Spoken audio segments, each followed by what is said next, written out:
Anong ganap sa mundo ng showbiz? Okay, so, i-review mo na yung contract sa gagawin na kitang star image artist, 5 years. Hindi ba ito ang Viva Max, ha?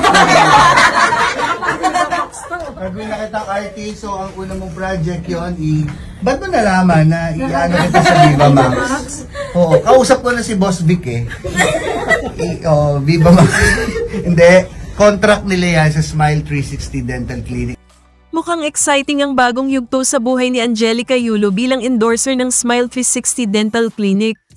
Ang pagbibiro tungkol sa Viva Max contract ay nagdala ng aliw sa marami, pero kitang-kita rin ang suporta at pagbati sa kanyang panibagong tagumpay.